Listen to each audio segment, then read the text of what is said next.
6 Minute English. From BBC Learning English. Hello and welcome to 6 Minute English. I'm Neil. And I'm Rob. Now, Rob, would you say that you are an introvert or an extrovert? What a good question. Well, extroverts are confident in their personality, they're outgoing and comfortable in social situations. So I would have to say that, if anything, I'm the opposite. I'm more of an introvert. I'm really quite shy. I feel uncomfortable in social situations.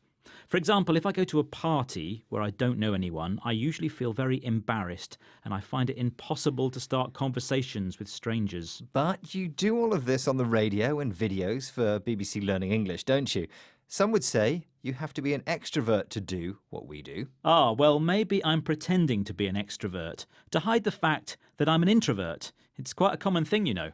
Well, it might not be so easy to hide in the future because researchers have developed a computer program that can tell your personality from looking at where you look by tracking your eye movements. Wow, that sounds pretty high-tech and scary. Well, we'll learn more shortly. But first, a question on the topic of clever computers.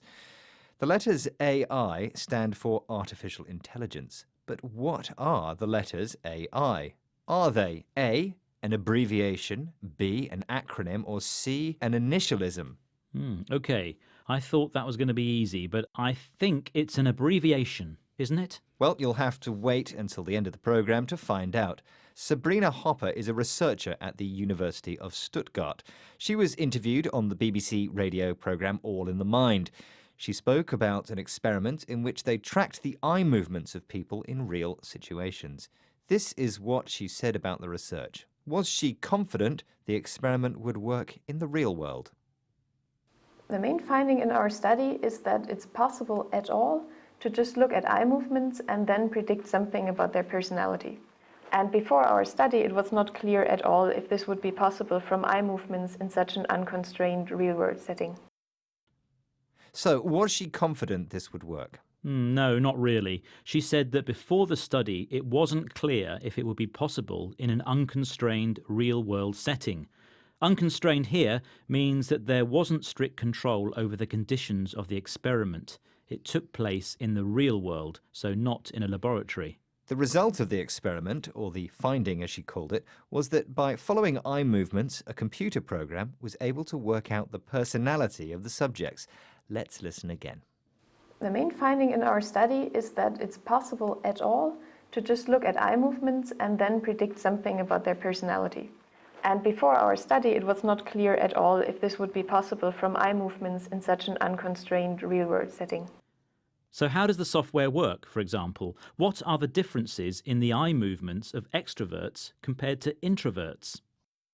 We still don't really know in detail what makes the difference. We can only tell that there are differences and that we know computer programs that can pick up those differences. Maybe extrovert people look up a lot because they want to look at people's faces, whereas some super introvert person maybe just stares at their own shoes, if you want to take the extreme examples.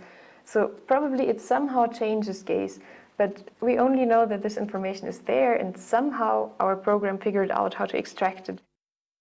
So, how does it work? Well, that's the strange thing. She said that she didn't really know, at least not in detail.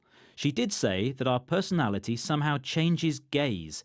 Gaze is another word for looking at something. So maybe we gaze in different ways depending on our personality. Extroverts may look up more, and introverts, like me, may look down more. Yes, it was interesting that she said that she didn't know how it did it, but the program somehow managed to figure it out. The phrasal verb to figure something out means to understand or realise something. Time to review today's vocabulary, but first, let's have the answer to the quiz question. I asked, what are the letters AI? Are they A, an abbreviation, B, an acronym, C, an initialism? Rob, what did you say? I said A, an abbreviation. Well, sorry, no. AI is C, so to speak. It's an initialism. It's the first letters of the words artificial intelligence, but it's not pronounced like a new word, just the initial letters.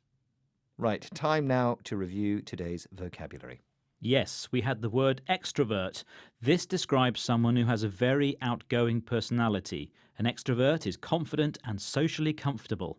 By contrast, an introvert is someone who is shy and not comfortable in social situations and doesn't like being the centre of attention. Our report today talked about the findings of some new research. A finding is something that has been learnt, discovered, or indeed found out. It is the conclusion that is reached. Then we had unconstrained to describe the experiment which was not carried out in a controlled environment. So unconstrained means not limited or restricted. Our next word was gaze. This is a word that means our way of looking at something. Yes, the findings of the research suggest that our personality can affect our gaze. And this was something the computer was able to figure out. To figure out means to study something and reach an answer to a particular question or problem. Right, well, you know what I've just figured out. Do tell. It's time to bring this edition of 6 Minute English to an end. We hope you can join us again, but until then, we are bbclearningenglish.com, and you can find us on social media, online, and on our app. Bye for now. Bye-bye. 6 Minute English. From bbclearningenglish.com.